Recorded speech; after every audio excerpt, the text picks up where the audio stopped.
Hello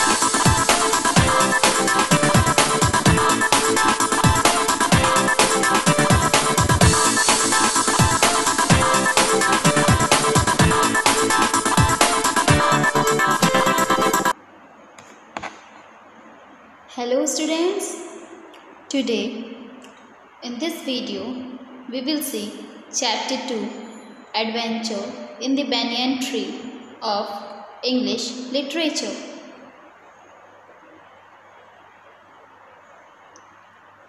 So let's proceed to our chapter lesson 2 Adventure in the Banyan Tree. Do you think that you can have adventure only when you go on holidays or visit the mountains or the other unknown places? In this story, the dramatic imagination of the author changed an ordinary scene in the backyard of his house in town, exciting adventure for him. Author कहते हैं कि क्या आपको ऐसा लगता है कि जब आप कहीं दूसरी जगह पे जाएं, कहीं घूमने जाएं, दूसरी न्यू प्लेस में या पहाड़ पे, माउंटेन्स पे, तभी आप एडवेंचर कर सकते हैं? आप घर बैठे एडवेंचर नहीं कर सकते? तो ये गलत है। यहाँ पे क्या है, ऑथर, ये एक स्टोरी है जिसमें ऑथर अपने बैकयार्ड में एक पेड़ है, बनियान ट्री है, जिसके बारे में बताते हैं, और वो वहाँ पे जितने भी जिस तरह की भी मस्ती और जो कुछ भी उन्होंने किया है वो यहाँ पे अपने स्टोरीज़ को एक्सप्लेन कर रहे हैं। So first of all tell me, do you know all know what which tree is this? This is banyan tree, जिसे हम लोग हिंदी में बरगद का पेड़ कहते हैं, और ये इंडिया का नेशनल ट्री है। The national tree of India is the banyan tree. Yes, though the house and the ground belong to my grandparents, the magnificent old banyan tree was mine, chiefly because grandfather at 65 could no longer climb it. जो यहाँ पे जो author, वो एक छोटा बच्चा है, वो बोलता है कि भले ही ये जो भी हाउस है, जो ग्राउंड है, ये मेरे ग्रैंड पेरेंट्स का है, लेकिन ये जो बड़ा सा मैग्निफिशेंट ओल्ड बनियान ट्री है, इस बड़ा सा ओल्ड बनियान ट्री है, वो मेरा है। क्यों? क्योंकि ग्रैंडफादर की एज 65 थी, और and at the age of 65 ही could not longer climb on it. वो उस पेड़ पर चढ़ के घूम नहीं सकते थे, उस पेड़ का एंजॉयमेंट नहीं ले सकते थे, वो सिर्फ मैं कर सकता था। तो इसलिए ये जो बनियान ट्री है, ये सिर्फ मेरा है। It is spreading branches which hung to the ground and took root, forming a number of twisting passages, gave me endless pleasure. इस पेड़ की जो ब्रांचेस है वो चारों तरफ फैली हुई हैं, और जो इसका रूट है, जो बरगद के पेड़ में रस्सी की तरह लटका होता है ना, वो उसका रूट होता है। बहुत लोग देखे होंगे, नहीं देखे होंगे तो बुक में पिक्चर में भी बना हुआ है, you can have a look. So उसको क्या कहते हैं, वो रूट होता है। तो वो जो रूट होते हैं वो बहुत सारे ट्विस्टिंग पैसेज, जैसे कभी कहीं यहाँ से लटका है, कहीं यहाँ से लटका है, जिससे जो बच्चा है वो खेलता है और उसे उसके साथ खेल करके बहुत खुशी मिलती है। Among the branches were birds, squirrels, snails and butterflies. Branches पे और कौन कौन थे? बर्ड्स थे, पक्षी, स्क्वेरल्स थे मतलब गिलहरी, स्नेल था और बटरफ्लाइज थे। The tree was older than the house, older than grandfather, as old as the city of Dehradun. वो जो पेड़ था, वो जो बनियान ट्री था, वो बहुत पुराना था। कितना पुराना था? जितना कि ये हमारे दादाजी का जो घर है उससे भी पुराना था, और मेरे जो ग्रैंडफादर है, जो दादाजी हैं, उनसे भी पुराना था। वो इतना पुराना था कि जितना पुराना ये शहर है, ये जो देहरादून का शहर है। अब समझ में आया? ये ट्री उतना ही पुराना था। अब समझ में आया? एक छोटा बॉय है, ये ऑथर, ये अपनी कहानी बता रहा है, और वो कहाँ रहता था? वो देहरादून में रहता था। देहरादून की एक सिटी में वो अपने दादा के साथ रहता था।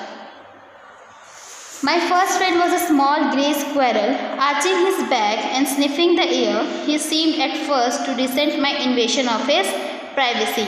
जो उस बच्चे का जो सबसे पहला फ्रेंड था, वो कौन था? एक स्मॉल ग्रे, छोटा सा ग्रे कलर का स्क्विरल था, गिलहरी था। वो क्या कर रहा था? वो अपने बैक को, अपने पीठ को ऐसे आर्च कर रहा था, मतलब वो अपने पीठ को थपथपा रहा था, अपने पीठ को थपथपा रहा था और सहला रहा था मतलब। और फिर वो क्या कर रहा था, और जब हम किसी की प्राइवेसी में जब हम लोग एंटर करते हैं, किसी को जैसे सबको कोई बोलता है कि मुझे अकेला छोड़ दो, और फिर जब हम लोग एंटर करते हैं तो उससे थोड़ा डाउट होता है या गुस्सा आता है कि हम अकेले हैं, वो यहाँ पे आ गया। तो इस तरीके से ना उससे भी गुस्सा लग रहा था कि ये जो बच्चा है, स्क्वायरल को भी बहुत अनकम्फर्टेबल लग रहा था कि ये हमारे साथ इस पेड़ पे क्या कर रहा है, कहीं ये हमें हार्म करने तो नहीं आया है, तो क्या ये हमारी प्राइवेसी भंग तो नहीं कर देगा। But when he found that I did not arm myself with a catapult और air gun, he became friendly. और जब उसने देखा कि वो बच्चे के पास ना ही कैटापुल्ट है और ना एयर गन है। कैटापुल्ट क्या होता है? कैटापुल्ट होता है जिससे हम लोग निशाना लगाते हैं, गुलेल, जिसे हिंदी में गुलेल कहते हैं, उसे कैटापुल्ट कहते हैं। और एयर गन क्या होता है? एयर गन, यस, जो ऐसी गन जो हवा में, हवाई बंदूक कहते हैं, जो हवा में, जिससे हवा में निशाना लगाते हैं, उसे एयर गन कहते हैं। उसने देखा कि ऐसी कोई चीज़ें नहीं है और मैं उसे हार्म करने नहीं आया हूँ, तो फिर वो उसके साथ फ्रेंडली होने लगा। And when I started bringing him piece of cake and biscuit, he grew quite cold and was soon taking morsels from my hand. और जब वो उसके लिए बिस्किट्स और केक के पीसेस लाता था तो वो क्या हो गया, वो जैसे हम लोग फ्रेंड एक दूसरे, जब हम लोग फ्रेंडशिप करते हैं किसी से तो क्या करते हैं, उसके टिफ़िन शेयर करते हैं। तो सेम उसी तरीके से जो स्क्वायरल था वो क्या करता है, उसके पॉकेट से जा कर के केक के पीसेस खाता था, बिस्किट्स लेता था, वो उससे लेकर के खाता था। Before long he was delving into my pocket and helping himself to whatever he could find. और सबसे पहले वो क्या करता था, वो उसके पॉकेट में, वो जो बच्चा है उसके पॉकेट में घुस जाता था और ढूंढता था कि कुछ खाने की चीज़ें मिल जाए तो मैं उसे खाऊं। In the spring, when the banyan tree was full of small red figs, birds of all kinds would flock into the branches. The red-bottomed bulbul, cheerful and greedy, gossipy rosy parrots, manas, and crows squabbling with one another. During the fig season, the banyan tree was the noisiest place in the garden. जब spring का season आता था तो उस बनियान की tree में ना एक छोटे छोटे फल निकलते थे, जिसे हिंदी में अंजीर कहते हैं, फिग। स्मॉल रेड कलर के फिग्स निकलते थे, उसके एक फ्रूट निकलता था जिसे हिंदी में अंजीर कहते हैं। तो उस सीज़न में क्या होता था, जो भी डिफरेंट काइंड्स ऑफ बर्ड्स थे वो आते थे अपने झुंड में, वहाँ उसके ब्रांच पे बैठते थे। बुलबुल आकर के बैठती थी। बुलबुल कैसी थी? चीयरफुल और ग्रीडी थी। बुलबुल चीयरफुल मतलब हंसमुख और लालची थी। और वहाँ पे पैरट, मैनाज एंड क्रोज, बहुत सारे जितने भी बर्ड्स हैं सब आकर के वहाँ पे बैठते थे, आपस में स्क्वैबल करते थे। स्क्वैबल मतलब क्या होता है? बहस करते थे, झगड़ा करते थे अपनी लैंग्वेज में। वो लोग ची ची ची ची करके जिस तरीके से बर्ड्स बोलती हैं वैसे वो लोग आवाज़ निकालते थे, बातचीत करते थे। फिग सीज़न में बनियान ट्री एक नॉइजेस्ट प्लेस हो जाता था। स्प्रिंग सीज़न जब देखते हो ना क्लासेस में तुम लोग सारे स्टूडेंट्स इकट्ठा हो जाते तो क्या होता है, बातचीत होने लगती है, तो फिर क्लास में बहुत ज़्यादा शोर होता है। सेम उसी तरीके से इस सीज़न में जब सारे बर्ड्स, जितने भी बर्ड्स हैं सब वहाँ पे इकट्ठा हो जाते थे, सब आपस में बातचीत करते थे, आवाज़ निकालते थे, तो उससे क्या होता था, वो जो बनियान ट्री है वो सबसे ज़्यादा नॉइजेस्ट प्लेस हो जाता था। ऐसा पेड़ जहाँ से बहुत तेज़ आवाज़ आती थी। Here you can see a picture of a banyan tree. You can see in the picture roots are hung in the banyan tree and the boy sitting with squirrel giving him some cake pieces and biscuits. Halfway up the tree I had built a crude platform where I spent the afternoons when it was not too hot. I would read there. वो poet कहता है, author कहता है कि पेड़ की कुछ दूरी पे, मतलब पेड़ के आधे हिस्से पे मैंने एक क्रूड बनाया था, अपने रहने के लिए एक छोटा सा जगह बनाया था। नेस्ट जैसे बनता है ना बर्ड्स का, बिल्कुल सेम उसी तरीके से। और मैं क्या करता था, मैं जब बहुत धूप नहीं होती थी, बहुत गर्मी नहीं लगती थी, तो मैं जा कर के वहीं पे लेट जाता था पेड़ के ऊपर। जो आधे पेड़ के हिस्से पे उसने एक बेड जैसा बनाया था और वो जा कर के वहीं पे लेट जाता था। I would read there propping myself up against the bole of the tree with a cushion from the living room. और मैंने वहाँ पे एक क्वेश्चन लगाया था जिस पे मैं वहाँ पे लेट जाता था फ्रॉम द लिविंग रूम से लेकर के आया था मैं, और वहाँ पे लेट जाता था। Treasure Land, Huckleberry Finn and the story of Doctor Dolittle were some of the books that made up my banyan tree library. और वहाँ पे मैं क्या करता था, वहाँ जाने के बाद मैं कुछ बुक्स रीड करता था। For example Treasure Land, Huckleberry Finn, the story of Doctor Dolittle, ये ऐसी कुछ बुक्स थी जो मैंने वहाँ पे रखी थी और जो वहाँ पे मेरी लाइब्रेरी बना करके बनियान ट्री पे लाइब्रेरी बन के रखा हुआ था। When I do not feel like reading, I would look down through the leaves at the world below। और मुझे जब रीडिंग करने का मन नहीं करता था तो मैं क्या करता था, मैं पेड़ से नीचे देखता था, या चारों तरफ पेड़ से बैठ के चारों तरफ का नज़ारा देखता था। कभी नीचे देखता था क्या हो रहा है, कभी इधर उधर मैं देख करके नेचर की ब्यूटी देखता था पूरे वर्ल्ड में। And on one afternoon I had a grandstand view of that classic of the Indian wilds, a fight between a mongoose and cobra। और एक दिन दोपहर में मैंने क्या देखा, सब लोग जानते हैं ना मंगूज और कोबरा एक दूसरे के दुश्मन होते हैं, ऐसी स्टोरी सबने पढ़ी है ना।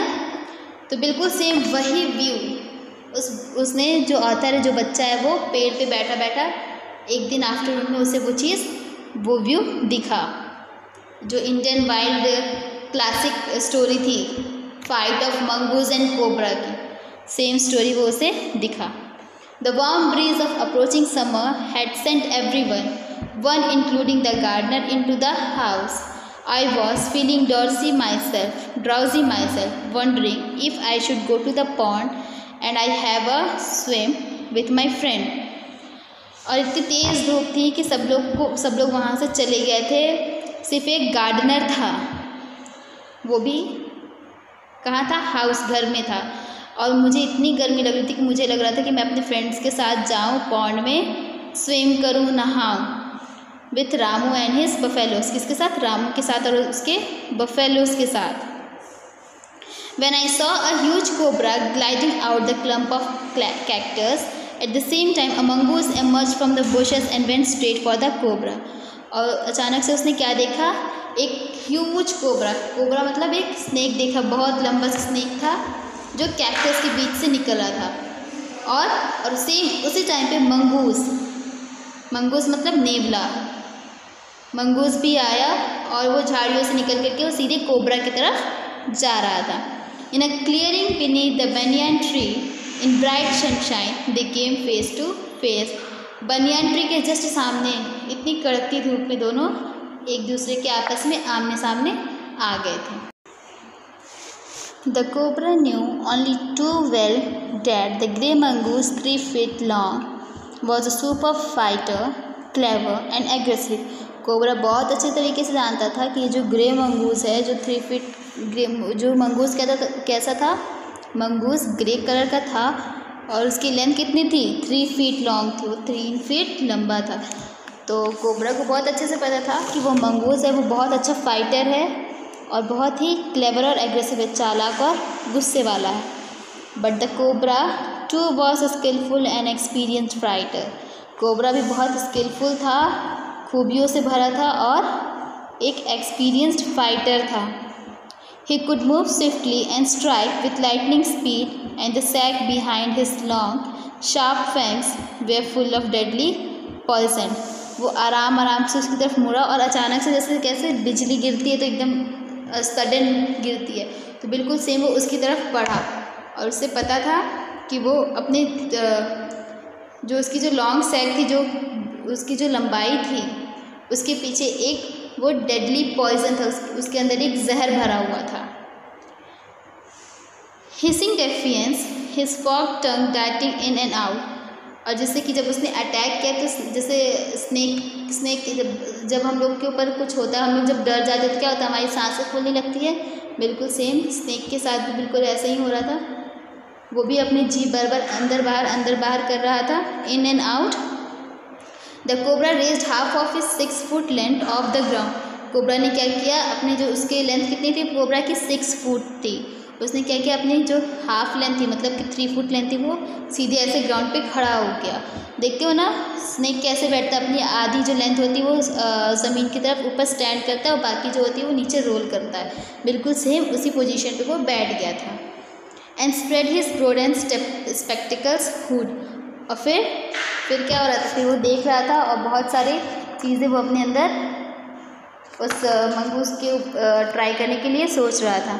The mongoose bushed his tail and the long hair on his spine stood up. Mongoose क्या कि अपने पूंछ को हिला रहा था, क्योंकि वो गुस्से में हो गया था, वो एग्रेसिव वे में जा रहा था, तो वो अपने पूंछ को हिला रहा था। और जो उसकी स्पाइंस की जो लॉन्ग हेयर थे वो कैसे हो गए थे, वो खड़े हो गए थे, उसके हेयर सब खड़े हो गए थे।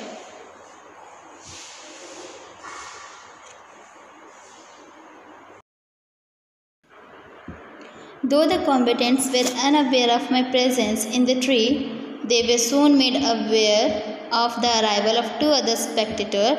One was hyena and other was a jungle crow.